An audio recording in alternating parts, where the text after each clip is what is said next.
5. 7:39 minutos. Víctor, mira, un miembro del Comité Central afirma lo siguiente para dar paso a Víctor Gómez Casanova. Dice, mire, él dice lo siguiente. Te habla vivo del Ceibo. Es miedo a Maldonado que tiene Ricardo, porque soy testigo, pero Ricardo también dirigió la logística del PUN en 42 colegios de los más numerosos. Es decir, que dirigió la logística del PUN, y esto lo dice atentamente, y puede decir mi nombre, licenciado Jesús Mejía Vivo, miembro del Comité Central. Dile que yo digo. Eso es parte del pleito interno. Que Ricardo Jacobo dirigió la logística del PUN en 42 colegios electorales. Oye, Santiago no yo estoy llamando a Ricardo Jacobo. Santiago Zorrilla no necesitaba eso. Eso está planteado. Oye, Santiago Zorrilla no necesitaba que Oli. Oli, pero ¿y cuándo tú has visto que en política un voto sobra? No, yo no estoy diciendo que sobra. Pero acá. Y lo del PUN no fue uno. Pero claro. Lo del PUN es la diferencia entre él y Kenia. Hubo gente que le decía a él, mira, Santiago, voy a votar por ti. Para que tú veas, te lo voy a hacer por el PUN. Claro. Y Ricardo Jacobo dirigiendo la logística del PUN. No, y la diferencia con Francis también en Puerto Plata fue el PUN, que sacó, ¿cuánto? 12,000 votos fue que sacó el PUN. 11,000. Y no hay un local del PUN en Puerto Plata. Es que no tiene que haberlo. No hay un dirigente del PUN en Puerto Plata. Dirigente del PUN no hay. Pero no tiene que haberlo. Hay gente que le dice, para que tú identifiques que yo voté por ti. Víctor Gómez Casanova. Miren, señores, el discurso del presidente de la Junta Central Electoral de anoche fue un discurso donde él tuvo que guardar las formas. Porque como árbitro de un proceso, yo entiendo que él no podía, o él podía, pero que no le luce, o él tuvo que cuidarse de identificar y llamar por su nombre a los actores a los que él se estaba refiriendo. Y tenía que cuidarse de no decir que de lo que se le acusa a él es de lo que el magistrado Eddie Olivares hacía. Yo sé que él no lo puede decir, pero yo lo voy a decir responsablemente. De lo que se acusa a Roberto Rosario es de lo que Eddie Olivares hacía a lo interno de la Junta Central Electoral. Porque Roberto Rosario no hizo por los candidatos del PLD y del PRD y de la Alianza lo que sí hizo Eddie Olivares por los candidatos del PRM. Vamos a hablar claro ya, vamos a quitarnos las caretas y las máscaras y vamos a decir las cosas como son, al pan pan y al vino vino. Ustedes escucharon a Julio Martínez Pozo ayer hablando del vehículo que estaba fuera de la Junta Central Electoral con unas armas que el presidente mandó a la Policía Militar Electoral a que retirara ese vehículo de ahí. Julio también, por razones de delicadeza, no, espérate, que un magistrado llamó, Eddie Olivares llamó a Juan Uvieres y le dijo, mira, manda a quitar el vehículo de ahí. Acusan a Roberto Rosario de PLDista. Y que no, que la Junta está en manos del PLD porque Roberto Rosario. Pero Luis Abinader iba y se reunía en la casa de Roberto Rosario, no en la Junta Central Electoral, no en la casa de Roberto Rosario. Y cuando a Danilo Medina lo proclamaron como candidato presidencial del PLD y como candidato presidencial del PRD y como candidato presidencial de todos los 14 partidos que además del PLD y del PRD lo presentaron como candidatos, nunca faltó quórum. Cuando los inspectores de la Junta Central Electoral, que le corresponde por reglamentación, por ley, asistir a esos eventos y verificar el quórum y la legalidad de esas asambleas, nunca hubo problemas por falta de quórum. Sin embargo, en la proclamación de Luis Abinader el 14 de junio en el Palacio de los Deportes por el PRM, no hubo quórum. ¿Y qué hizo Roberto Rosario? Un escándalo. Y denunciar ante la prensa que esa proclamación fue ilegal. No. En la sala de su casa le dijo a Luis Abinader, mira Luis, hay que resolver este asunto porque el informe que me hicieron los inspectores de la Junta Central Electoral en el acto de tu proclamación establece que no había la suficiente cantidad de delegados que manda la ley electoral y por lo tanto no había quórum. Y entonces Luis Abinader se proclamó candidato presidencial del Partido Reformista en la Arena de Santiago para completar el quórum y cubrir esa parte legal. Pero aparte de eso, a lo interno de la Junta Central Electoral, la renuncia de los técnicos que no estuvieron presentes cuando tenían que habilitar los escáneres y los aparatos electrónicos para el escrutinio electrónico. ¿Motivados por quién esas renuncias? Que no fueron gratis tampoco las renuncias. Entonces, al discurso de Roberto Rosario de anoche le faltó decir las cosas por su nombre. Lo que pasa, reitero, que yo entiendo que él tenía que cuidar la forma y no podía llegar tan hondo. Yo en su lugar hubiese pelado el plátano ahí, pero miren, no le dejo ni una rabiza. Porque vamos a decirlo todo, porque a Roberto Rosario se le está calumniando y se le está acusando, y a la Junta Central Electoral se le ha querido echar mucho estiércol a su imagen, una institución que ha labrado una imagen en los últimos años que le ha hecho merecedora de la confianza de la mayoría de la población dominicana, que nunca antes un proceso electoral había sido organizado por una junta que merecía el reconocimiento y la confianza que mereció esa Junta Central Electoral antes de las elecciones del 15 de mayo. Y entonces ahora, después del 15 de mayo, Roberto Rosario es el muñequito Chucky y es lo peor que hay, por una campaña de difamación de sectores que no tienen cultura democrática. Yo oí anoche a una candidata presidencial, a Minú Tavares Mirabal, en CDN, diciendo que el discurso de Roberto Rosario demuestra que hay una falta de cultura democrática porque no acepta los cuestionamientos. No, mi querida Minú, la falta de cultura democrática es de un dirigente político o de una candidata a la presidencia que no alcanza 30,000 votos a nivel nacional y no es capaz de reconocer al presidente reelecto Danilo Medina, que sacó más de 2.400.000. Eso es la falta de cultura democrática. Porque para analizar lo que está pasando aquí, de la situación postelectoral, yo lo resumo en una frase que dijo Roberto Rosario anoche en su discurso. Ustedes vieron cuando él dijo: la cultura política de la República Dominicana acostumbra a que cuando los candidatos resultan perdedores, le echen la culpa al árbitro.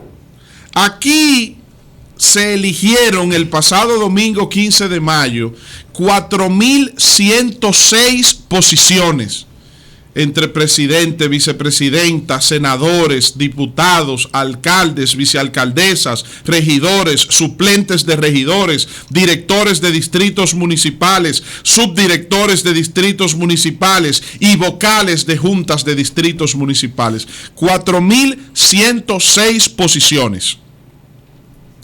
Pero para cada una de esas posiciones existía un promedio de 4 aspirantes a cada posición.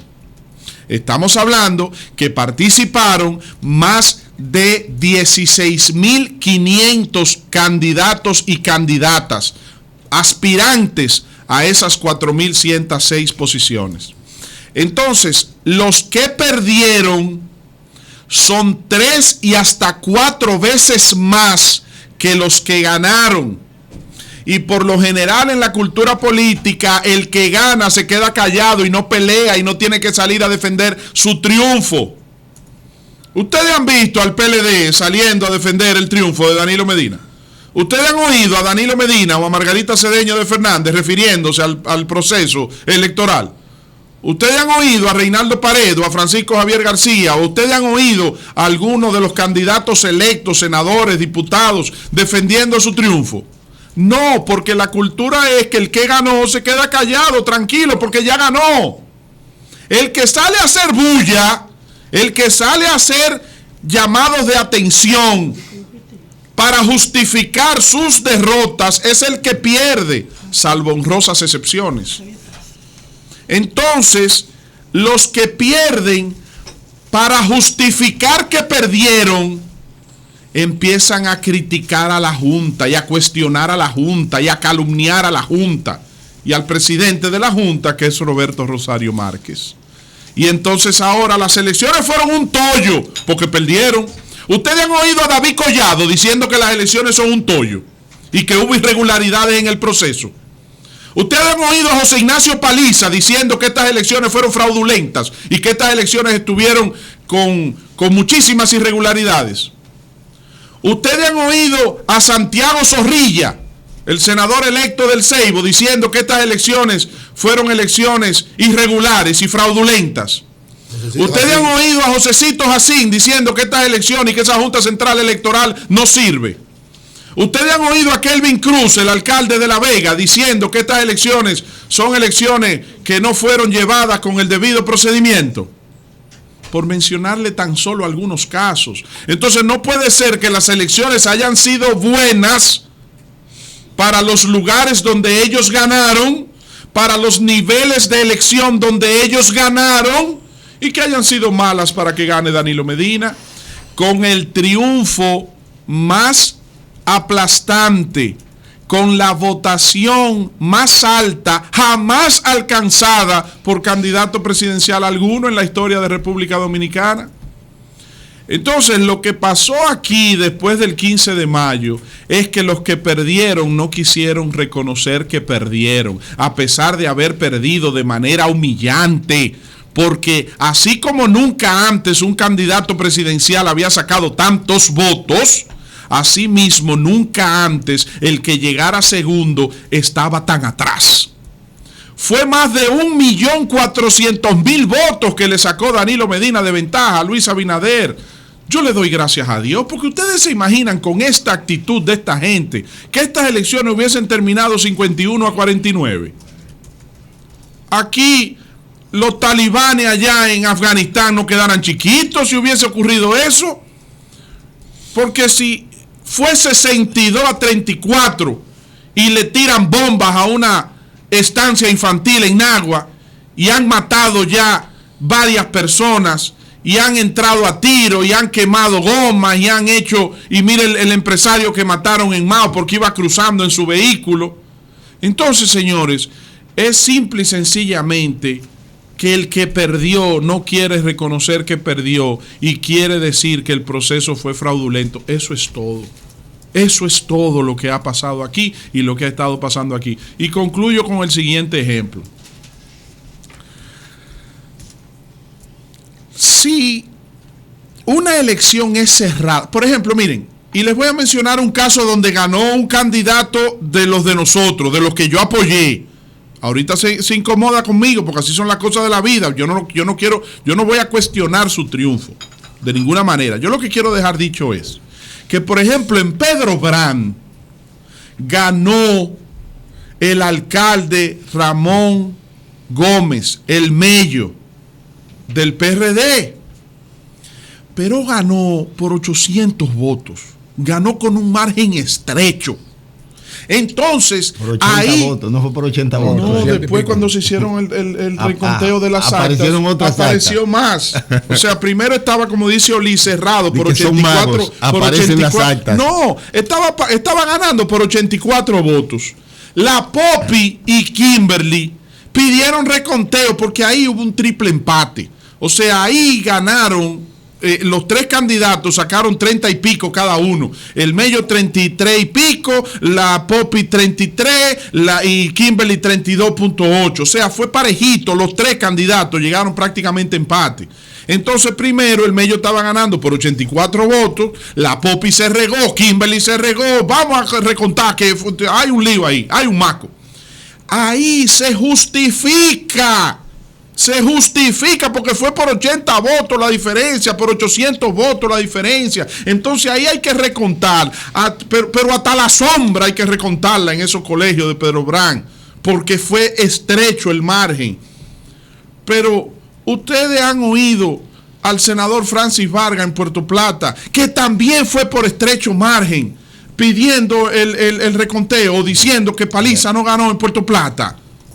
Entonces, lo que yo les quiero dejar dicho, señores, es que si el margen es estrecho, se justifica cualquier tipo de cuestionamiento y de revisión y de presión para que haya un reconteo. Pero, señores, candidatos a la presidencia, no a la alcaldía, no, ni a una senaduría, ni a una diputación, no, a la presidencia, que no alcanzaron entre todos juntos un 1% por cada cabeza, a excepción de Guillermo Moreno, diciendo que Danilo Medina no ha ganado y no queriendo reconocer el triunfo de Danilo Medina. Eso es sencillamente increíble, eso da ganas de llorar. Eso lo que demuestra es la falta de cultura democrática que hay en la República Dominicana, y que yo espero que con el surgimiento de nuevas figuras, de nuevas generaciones, se sepa que usted va a ganar o a perder. Los que pudiesen estar haciendo huelga de hambre hoy son Kenia Bisonó en el Ceibo, es Francis Valga en Puerto Plata.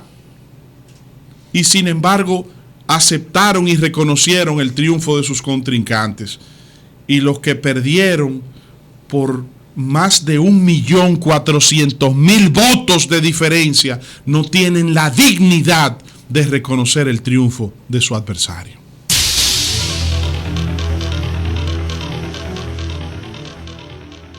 El Sol